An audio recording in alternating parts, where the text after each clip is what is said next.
Today's episode of Buy Black Podcast is brought to you by Mike D's Barbecue.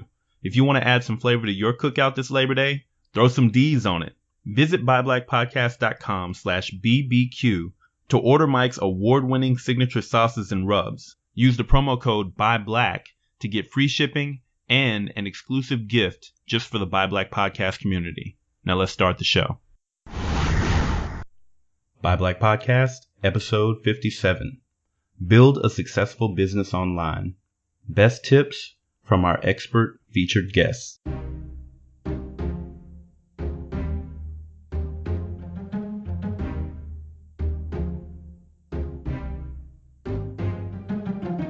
Welcome to Buy Black, the voice of black business. The only podcast that provides free marketing for growing black companies, education for budding entrepreneurs, and a reliable place for consumers to find and spend money in quality black-owned businesses. I'm your host, Gerald Jones, and if you learned something from this episode, be sure to subscribe and leave us a rating or review on iTunes. Ready? Let's get to work.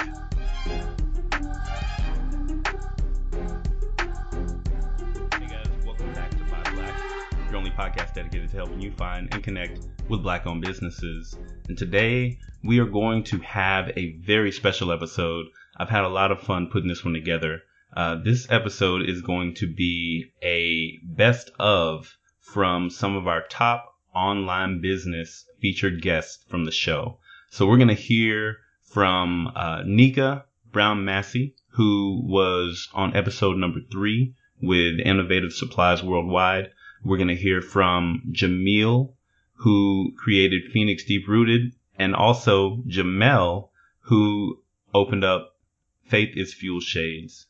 We've got Rasheda with her dropshipping business. We've got Rohan, who is just the ultimate entrepreneur. And then we're also going to hear a little bit from Darren Marion, who is our SEO expert, and Thierry Augustin, who taught us a little bit about email marketing. So I wanted to just not let a lot of this value die on the vine, because with podcasts, if you don't reuse the content, it can fall way, way back into the archives. And there's a lot of gold that's applicable to people today that may not ever hear it.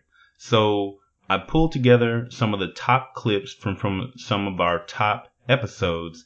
And today we're going to walk through a little bit of just information and best practices from these guys on how to get your online business started, how to get it marketed properly, and then how to continue making money and creating more revenue in your business from all of these guests. So strap in. This is going to be a great episode. I had a lot of fun going back through and finding the information that's going into it. And if you're listening while you're driving, just make a note to come back later on with a pen and notepad. Listen to it again, because you are going to want to capture the information that you hear in this episode. So before we go into the show, I did want to make a quick announcement to all of you. This coming weekend, this is Saturday the 29th is when it's going to be. I'm going to be putting on a live webinar. It's going to be a 1-hour webinar.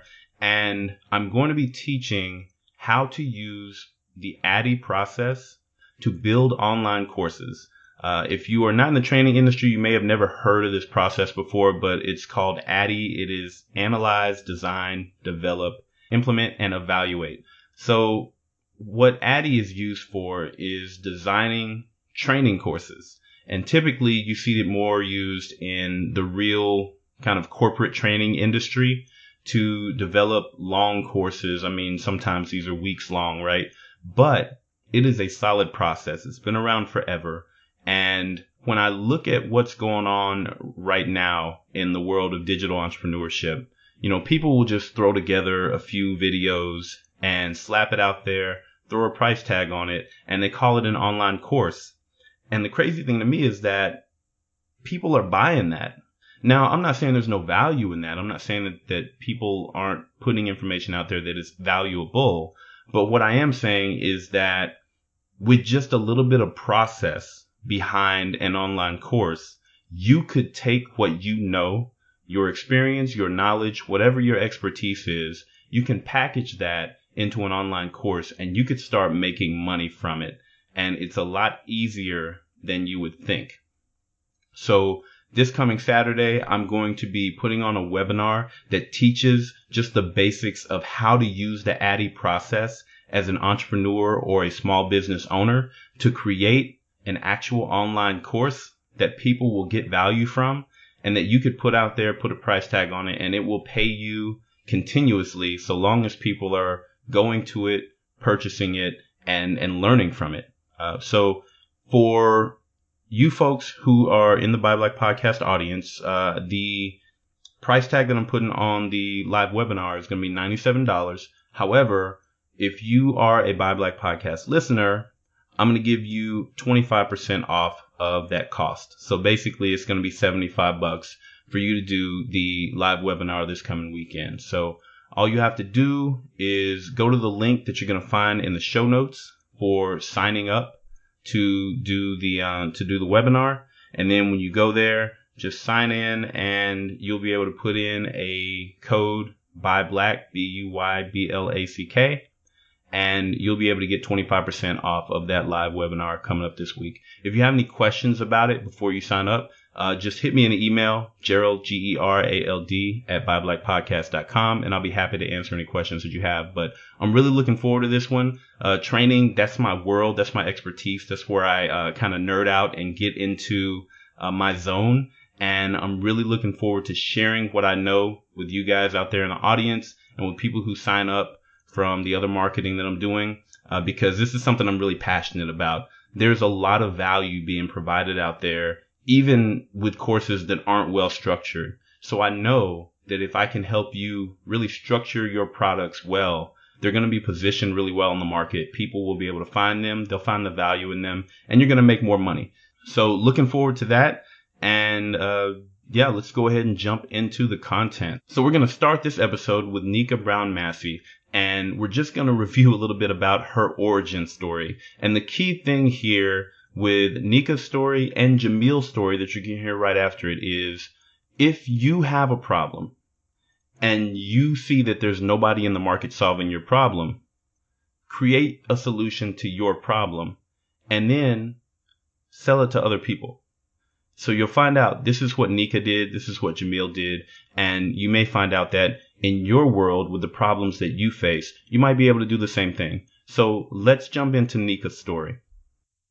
Our bread and butter of our business is making and manufacturing spiral-bound notebooks with artwork on the front covers. The reason for our existence was basically I didn't see school supplies that I felt represented the community that I wanted to see represented. After completing 9 years in the military, I decided I wanted to go to school, get my degree in history, and be a history teacher at my local high school in my community. So with that comes needing the right tool to start on this new venture. I was going from store to store. I could not find any supplies that I wanted. So I created a few ideas in my mind. In a couple of days, I had those supplies come to life, and I said to myself, these are supplies that I feel like I could sell and market and get to other consumers. I wanted to see these products in students' hands, not just my own. I wanted to share this experience. So what I did with this concept that I just created was I found a website that would host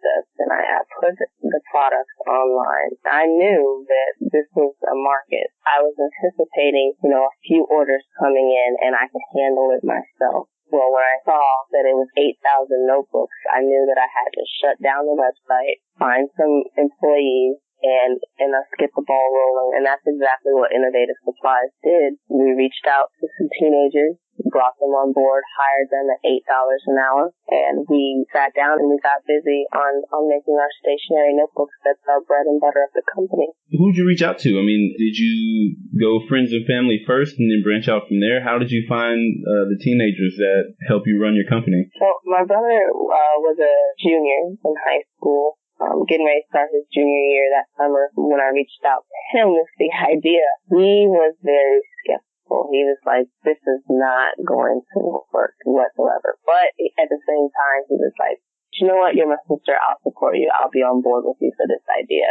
that day when we placed our website online and did our advertisements and he started to see the orders roll in, it was like a light bulb went off in his head. I instinctively turned him into a entrepreneur protege, if you will, where his lights started tinkering in his mind, where he was like, okay, we need to go get this, we need to set up this, we need to do this. So he went from a non-believer to immediately a believer once he saw the orders roll in. He gathered a team of his friends, about 6 or 7 teenagers that go to his same high school, and we all put our minds together and we diligently worked throughout the summer last year to get those notebooks made. 8,000 that first 24 hours, and then 20,000 plus from last year alone.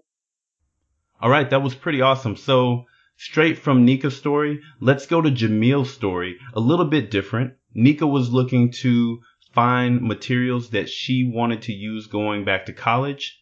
With Jamil, she was facing a health crisis, and she needed a product that was actually going to affect not only her personal well-being, but also her business. So let's hear a little bit about that.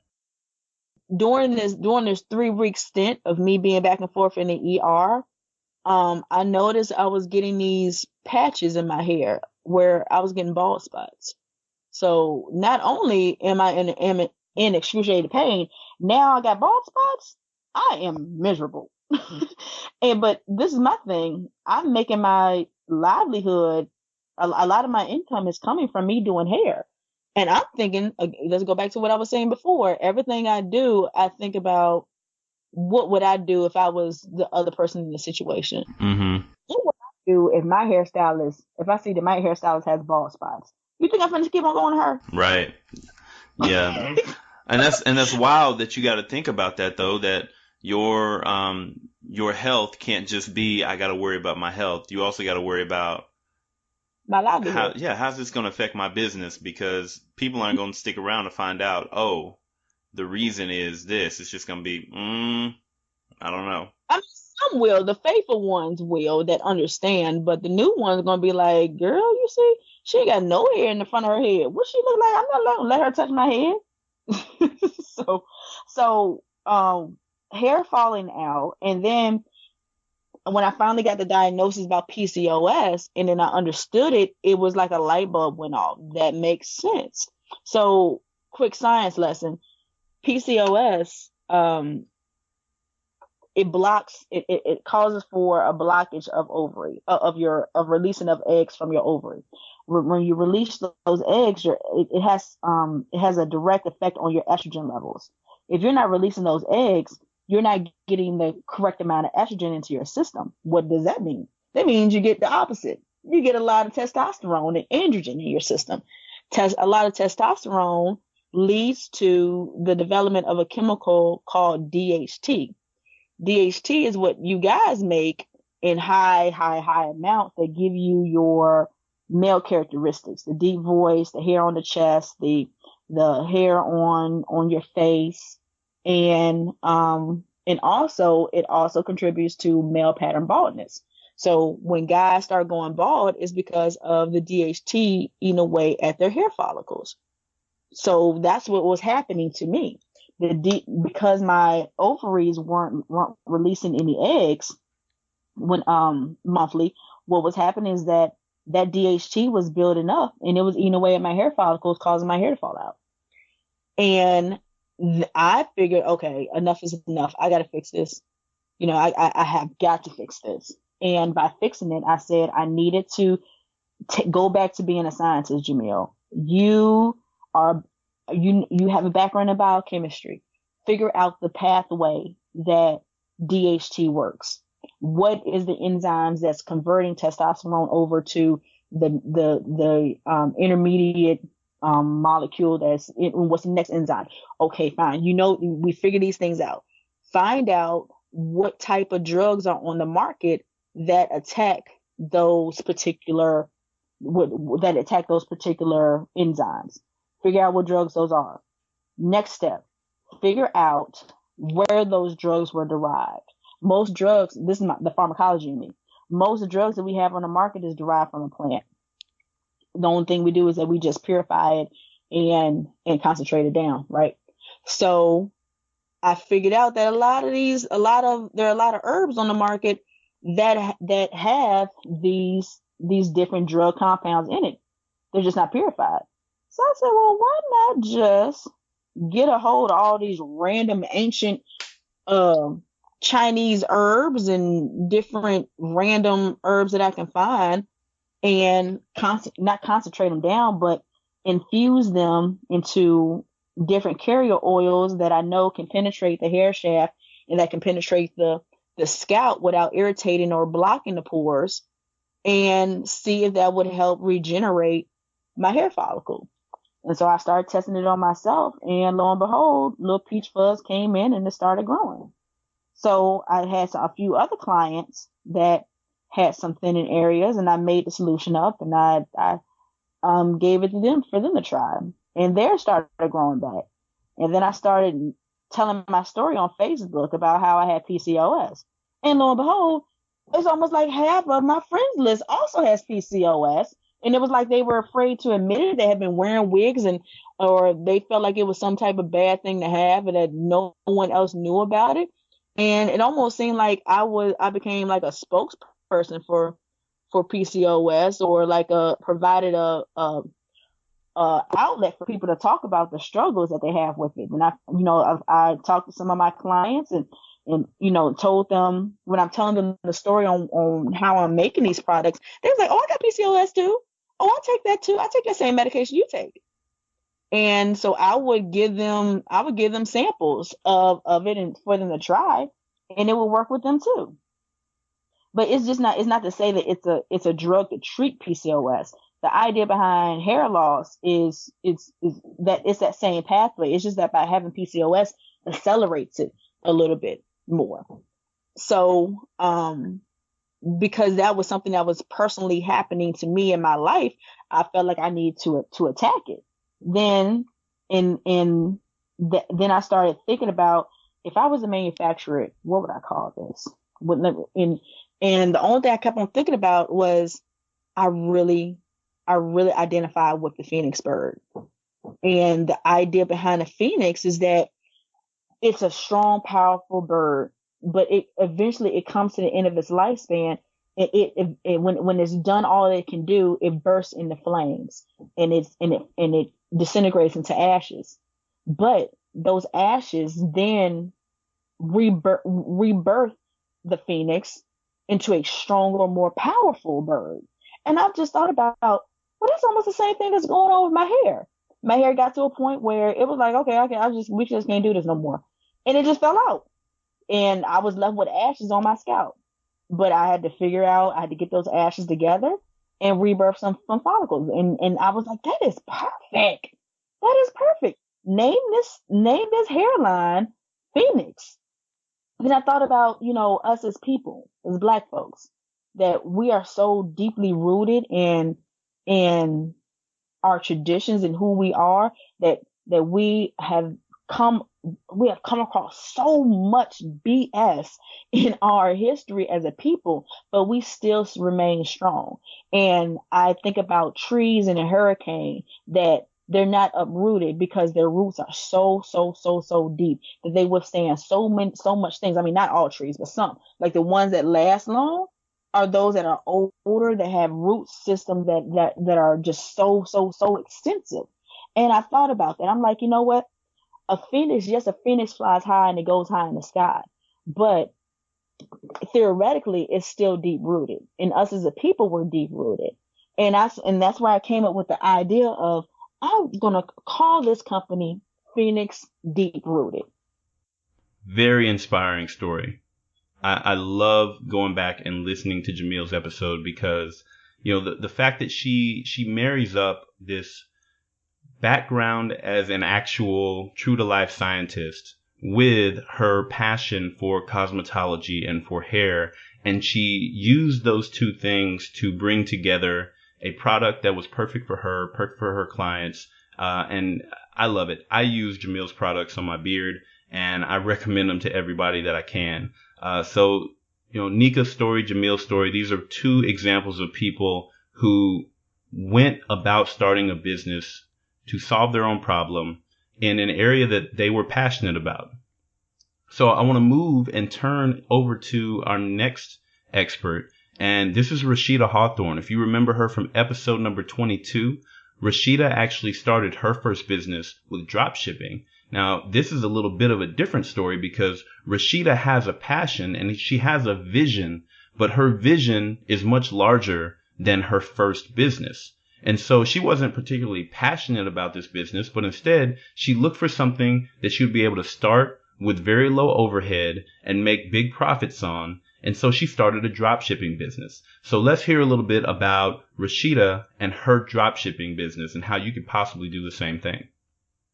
All right, so Glam Bub is my second business. My first official business, where that one that I actually launched was Smartboard. And so Smartboard is the beginning of the empire, the end goal, which is ultimately Gospel Dome. So my vision that I have for Gospel Dome, I don't have the finances, I don't have the resources, I don't have anything to even get started with Gospel Dome. But what I do have is a mind that will get me to Gospel Dome. And so Smartboard was the first in that process. Smartboard is the hoverboards that were trendy about 2 or 3 years ago, and I still see them popular now. I started that business because of the drop shipping I was able to do, and because of the high profit margins. I only thing I needed pretty much was to set up a website. And so I set up a website. I contacted manufacturers. I found manufacturers through Alibaba. Of course, the way I assess the manufacturers, I check their reviews, but even then, those reviews can be inflated. So at some point, I had to just kind of pull the trigger and trust the manufacturer.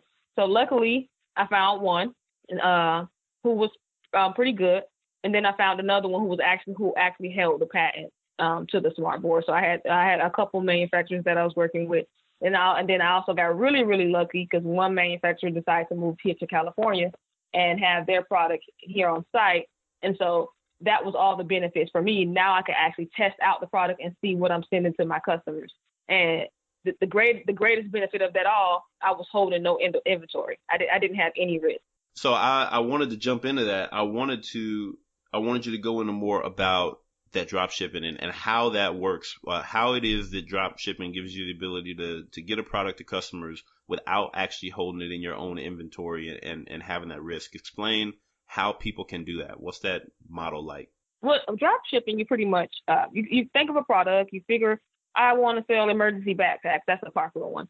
Emergency backpacks, when I say emergency backpacks, I mean something for earthquake or hurricane preparedness. Say, I want to sell these backpacks for $50. You find a drop shipper who has that product, who sells those products. So you're like, hey, I'm interested in your product. I want to ship them to my customer. I don't want your brand to be on it. And you work out the details from there. And what happens is you advertise these backpacks. You have pictures of these backpacks. Normally the drop shipper has pictures provided, but you can go with that depending on your budget. If you don't have a budget, you can go with the pictures that they provide. But if you have a budget, have them send you a backpack and take your own photos and edit them in Photoshop or whatever you need to do. And then you place them on your website. The money comes to you. You send the money to the manufacturer, and the manufacturer will send the product to the customer. Now, depending on what's actually on the label is what you and the manufacturer discuss. So you're saying that, so when you talk about what's going to be on the label, it's basically, hey, the customer, you can set it up where the customer only sees, this was shipped from, quote unquote, your United States based address. Right. Even though it's coming from a manufacturer that may be in China or elsewhere. Right. So when you're dealing with a product like that, though, I may have asked you this before, but how do you account for the cost of shipping something? Because I'm sure that your customers don't want to wait 2 to 3 to 4 weeks to get it by boat, and when you have heavier products, it's going to cost a lot to ship those things by air. So how do you account for that? Do you just do you build that into your price, or is it better to have the price kind of meet the market and then add the cost of shipping to the customer on it? Are we talking about a drop shipper overseas, or are we talking about a drop shipper in the United States? Overseas. One or two ways. Normally, since I'm in LA, I'm pretty much here where the port is, so things are priced a little different for me. Mm-hmm. So normally what I was doing, I kind of gauged from LA and for the lower 48 states, I got the highest price of possible shipping, and I just tacked that onto my cost. Okay. So it's the highest possible cost of shipping from LA or from China to New York City. If that was $150 for my smart boards, and then on my website, my smart boards would not be $200; they'll be $350 with free shipping. Okay. So the cost is built into it. The cost is built into it. Okay, that works. And there are some websites. Like Shopify that will actually calculate the cost for you once the customer put in their address, and they'll do all the calculations for you. But at this time, I was using Wix. It was my first website, so that's how I did it for that company. But there are websites that will calculate those costs for you. Okay, that's really cool. And so I use DHL. FedEx, UPS, and USPS they were okay for international shipping, but DHL, when they do door to door, like I literally had some products from China to my door within 24 hours. Oh, wow. So when it comes to international shipping, I always recommend DHL. So this has consistently been one of the highest response episodes that we did. A lot of people are interested in drop shipping, but they just don't know the ins and outs and how to get it started. And they listened to Rasheda's episode, and there's so much more information beyond what we've got in this episode, but it really helped them to step into the space, start their own business, and actually start making profits. So I do love going back to that episode. So coming out of the world of how do you get a business started, I want to take us to episode 41. Rohan Jilks came on, and he talked to us about more about how to select a business that you want to start and how to kind of structure your ideas so that you can be successful in business. Specifically, he came and he talked about 4 criteria that have to be in place before he or his team will take on a business project. So let's hear him talk about those 4 go or no-go criteria for starting a business. So what is your process once you've identified a potential opportunity? Mm-hmm. How do you test your idea before going all in and putting all your money and your time into building that business? Mm-hmm. Oh man, that's like my favorite question, dude. Like you don't even know, because what you described is something that it's a mistake that I see a lot. People say, I have this idea. Let me quit my job. Let me, take all the money out of my 401k and my savings and let me go all in. There's no way I live like that. Like for me, I want to really manage risk as much as possible, because business is really how you manage risk. I mean, how you allocate resources, mm-hmm. and how you manage risk. And so there's a couple things that we ask ourselves when we're going to start a business. And the questions are these. One, is this a product or service that people already want and need and love, and they're already spending tons of money on? 2, are there people that are selling this product or service and they are making millions? I don't want this person is making like an extra $500 a month. Can I point to some person making millions from this thing? So is this a big industry with a lot of money to be made? 3, can I get started with this thing with about 2 months or 3 months salary? I'm not mortgaging my house. I'm not doing any of that craziness. I'm being prudent and careful, but also moving decisively. So can I do this with about 2 to 3 months salary max?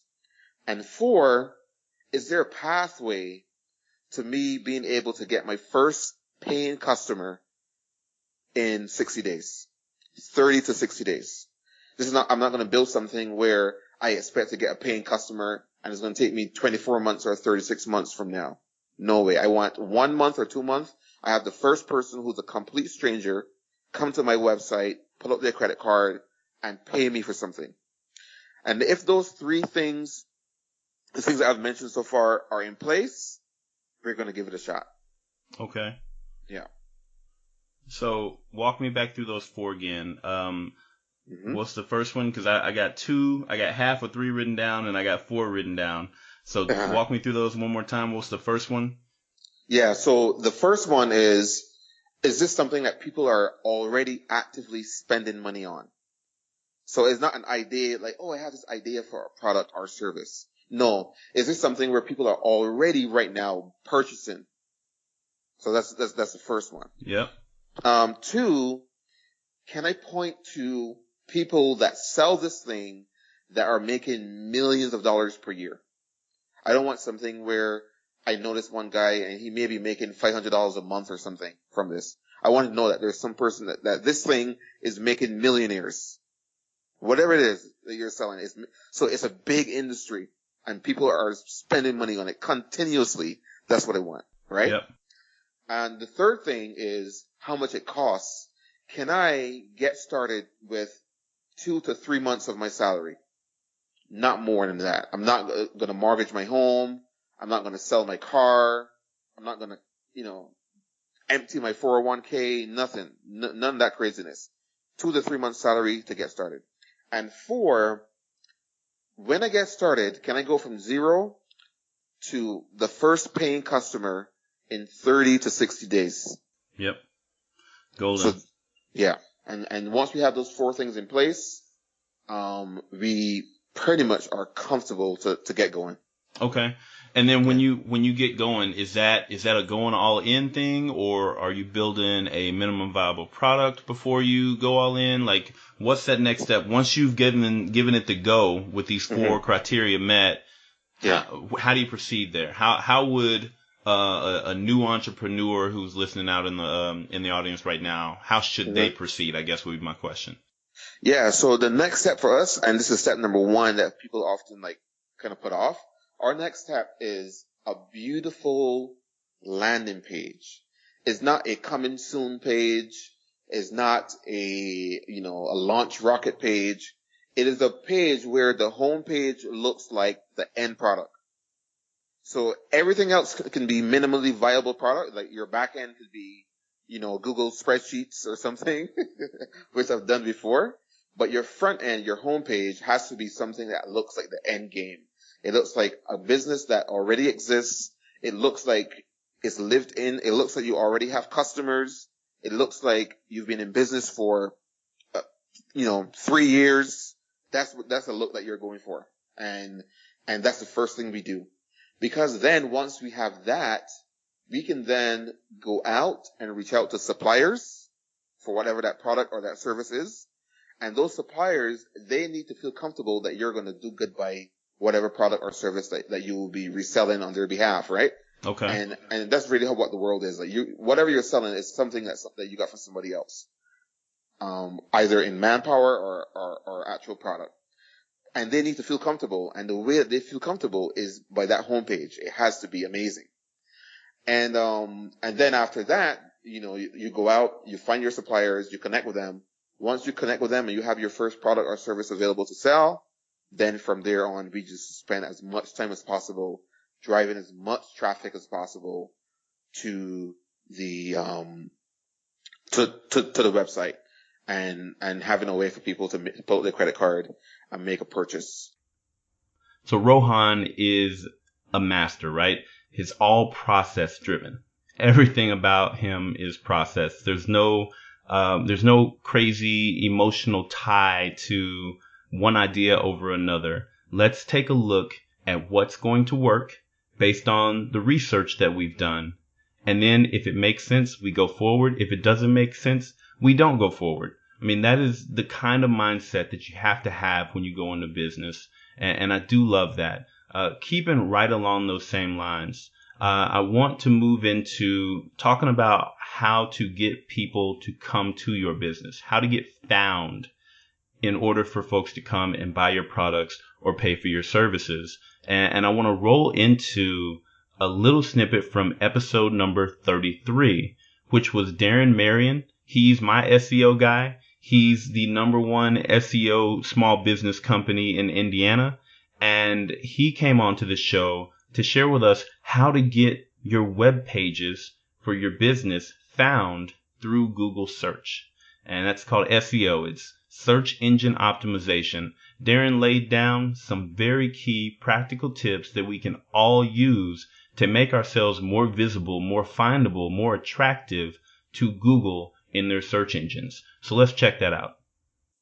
The one thing that people should always look for is to actually talk about their product, is to search or to write about their product or talk about their product from the eyes of someone that has never heard anything about it before, doesn't know anything about this customer, or doesn't know anything about, let's say, if you sell paper towels. You want to be able to talk on your website to someone as if they have never heard anything in their whole life about paper towels and why these paper towels should be good. And that's called on-page SEO. So that's really the more descriptive that you are on page with that key, not key, but that indicator. Mm-hmm. That gives a good signal to saying, hey, this is the best answer for someone who's looking to search. Now, let's say if you're selling something online, which usually if someone is online, they're online because they're trying to sell some sort of product or service. The more information that they put out about their product, the better, right? Okay. So because of that, that means that more you put out about the more good information you put about your product, the better. You have to think. Yeah, I'm trying to figure out the best way to say this. You have to be able to think like someone that's looking for you. I mean, that's the easiest way that you could do it, is think about somebody that's looking for you. What would they, this is something I always say to a new customer. If I was looking for you online, what would I say? Okay. And see, that's the biggest problem for me, right? Because I'm a person, I hate talking about me. I mean, we've had these conversations several times. I hate promoting me. I hate talking about me. I have a hard time kind of wrapping my head around, bragging about me or saying, hey, this is what makes me special and stand out from everybody else. But essentially you're saying, that's what you got to get comfortable with. Yeah, you do. And you have to talk about the product. Now, and that's something I learned. I learned with Darren's Coffee is a lot of times I began to have my website. I would talk about different experiences in the community, different things that quips and little bits of life that I learned. And what ends up happening is your website then becomes more about these experiences and less about your product. So that's what most people forget. That's kind of what we neglect is to say, oh, we want to talk about our experiences, and just as humans, the more we begin to open up, and it's kind of you sit at the chair or laying down on the psychiatrist's couch. At first, you don't want to say anything. Next thing you know, you tell them, you tell them when the time when you were 3 years old, you snuck some cookies. So that's fine. It's fine, Danny, that we have those stories, but the customer wants to know about the product. Okay. And how we can best relate that product to fit their needs. Golden. So you use this term about on-page SEO. Main thing being, talk about the product, be descriptive, help people find you. What are some of the other key elements to on-page SEO? You can get descriptive, some of the details, and then also what are some of the other things, as far as off-page or linking or some of these other hear about that help us rank in the search engines? Sure. Okay. Another thing about on page is you want to always put images. And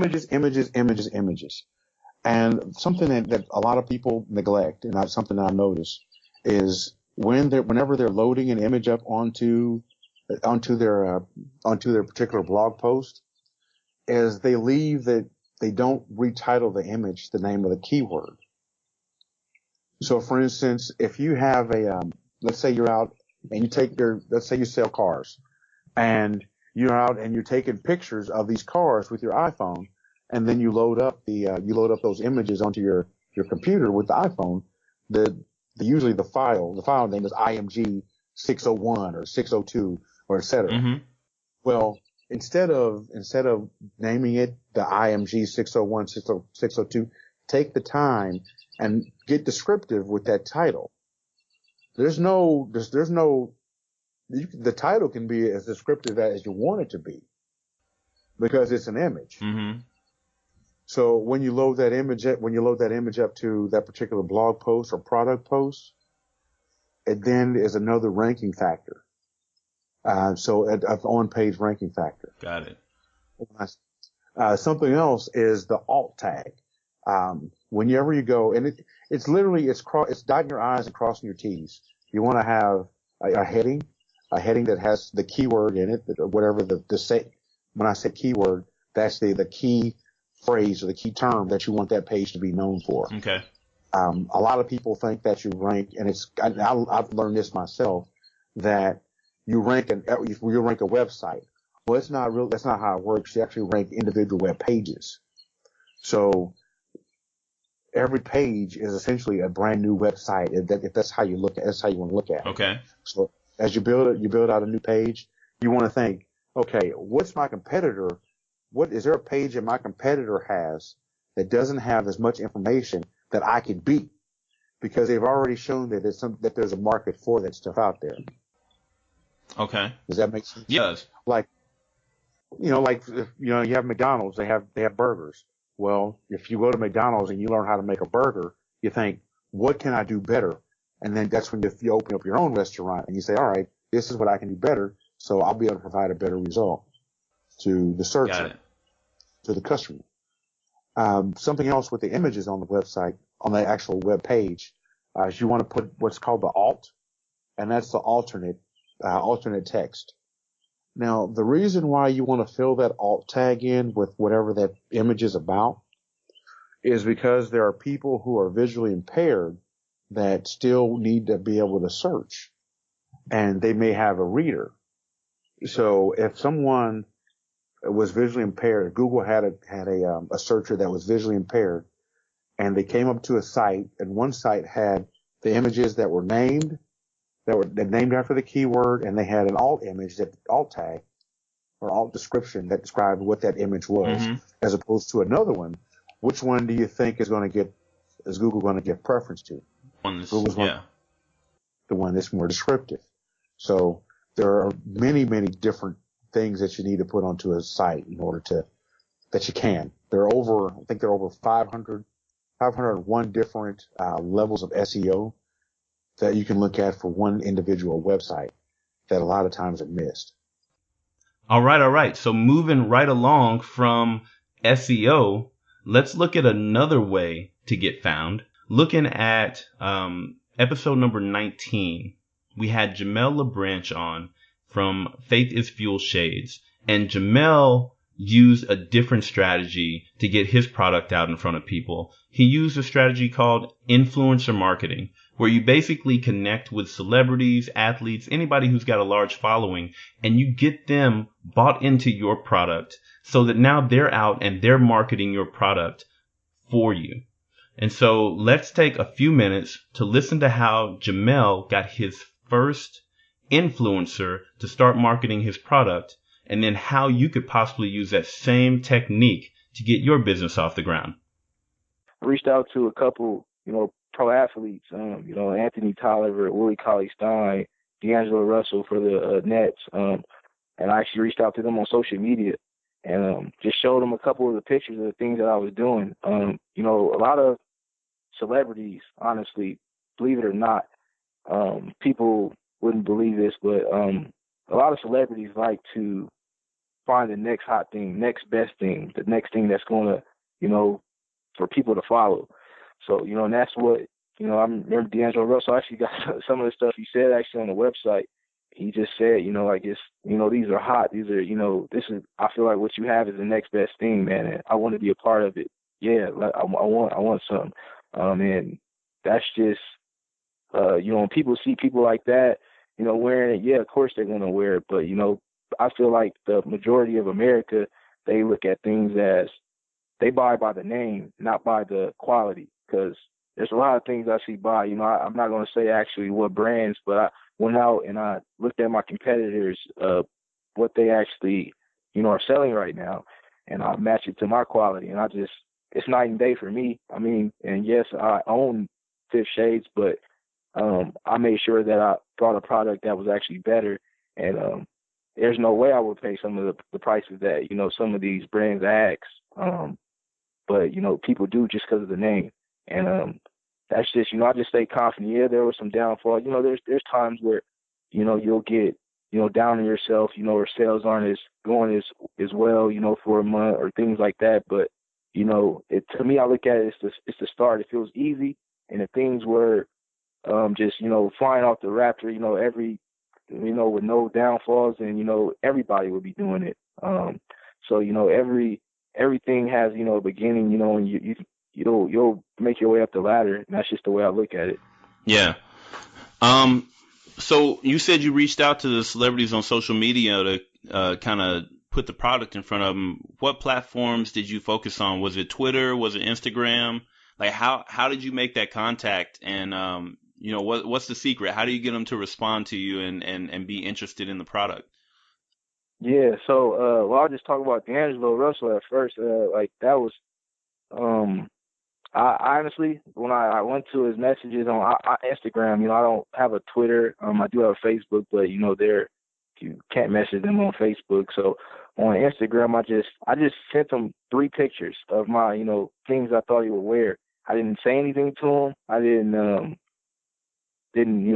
write a long paragraph or anything like that. And I just sent him 3 pictures, and he just sent something back like hot. And I was like, oh man. So, I just start, talking to him, and he just seemed interested. I told him, what my vision was for the business. I told him, about, my programs that I'm trying to run with this. And he was really in awe with it. And he was like, man, I want to be a part of it. And, and that's how I start. That worked for him, and I reached out to a couple more people the same way. And I just feel like, when you reach out to like celebrities and things like that, they don't want to read a long paragraph. They don't read something that, and if it's short, great. But, most time they just want to see what you're trying to do. So, the pictures or something that, if they're interested and they see it, yeah, they'll probably respond. So that's what I did. I felt like that way worked way better than, a paragraph or anything like that. Or, yeah, you have good intentions on, explaining what you're trying to do, but, a lot of times they don't have time. They don't want to read that type of stuff. Yeah, so, you might be the marketing genius, man, because that is extremely simple and it works. So how many people did you do that with, and how are you, I guess, capitalizing on that for the next step? So now you got some folks who have a name, who are wearing your product, who are helping you promote the product. What's the next step? How are you building on that to build the brand? Well, the first thing you said I actually liked, because yes, I have those names, but we're not gonna talk about it doesn't come easy. I maybe message over 100, 200 people, and maybe a handful of them get back. And you can't let that discourage you in the business. They get, if somebody has 13 million followers, they probably have 200 people messaging them a day. So I don't get discouraged, if they don't respond or they don't get back to me. So yeah, to answer that, yeah, I've messaged, hundreds of people, just about the brand. And then what else did you just ask? Oh, and I asked, so from the hundreds that you messaged, you had a handful that responded. You got the product in their hands. They're loving the product. They want to be a part of it. So how are you capitalizing on that? What are the next steps that you're doing to try to launch the brand using some of the, I guess I wouldn't say celebrity endorsements, but using the fact that you've got some celebrities who are wearing the product?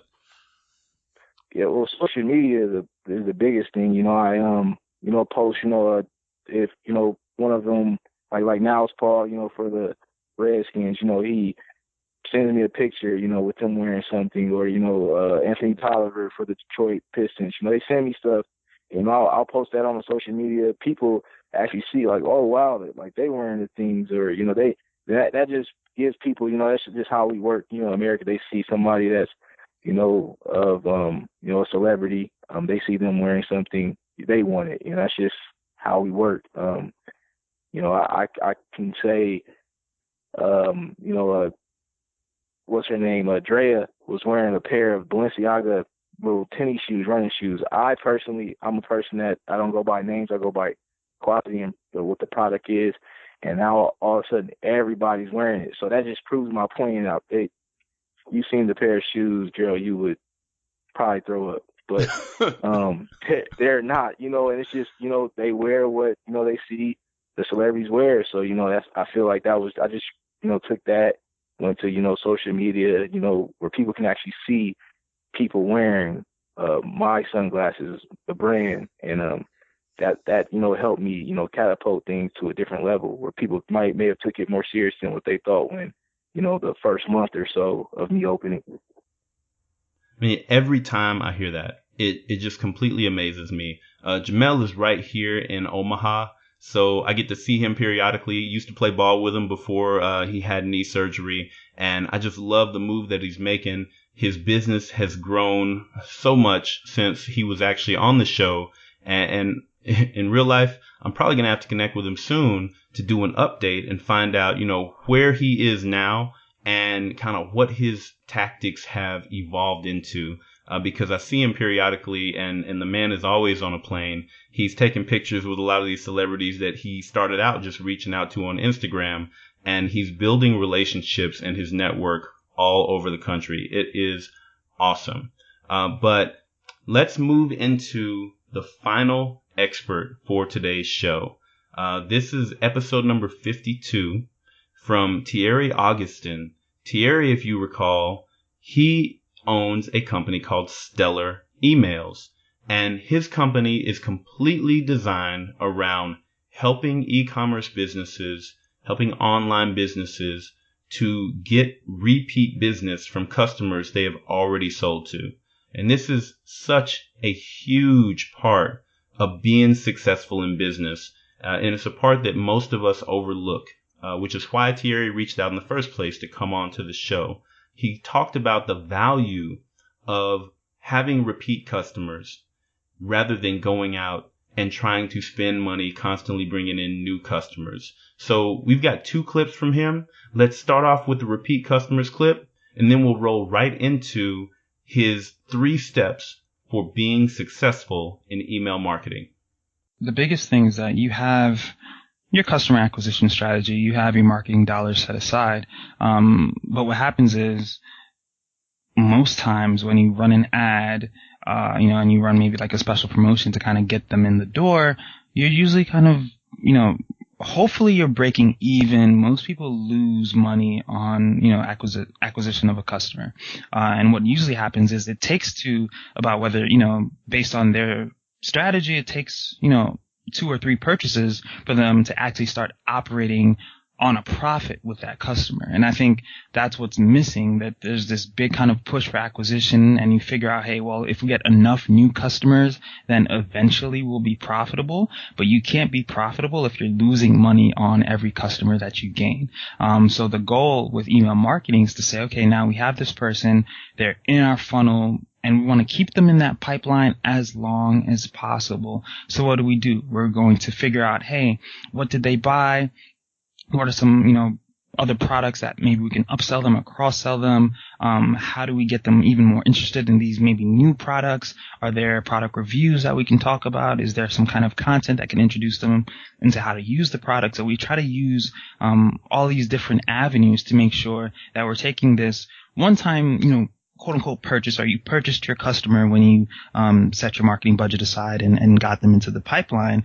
And once you've paid for them once, now you can essentially market to them for free anytime you want because they're on your email list. And the cost, relative for paying for, a MailChimp or a Constant Contact or a Klaviyo, relative to the amount of customers that you have is always going to be minimal. And literally you can now have this person who's in your pipeline and you can reach out to them as often as you want or as you deem acceptable or as their behavior tells you is acceptable. And that's your customer pretty much for a lifetime. And that's the benefit of it, really. So instead of you running out and spending more of your marketing dollars and kind of clogging up your cash flow in that initial acquisition spend, now you have this person who is, on the most part, increasing their their average order value the next time. And by virtue of purchasing more and more from you, they're increasing their lifetime value to your business. All right, that was great information from Thierry. And as promised, let's roll right into the 3 steps for email marketing success.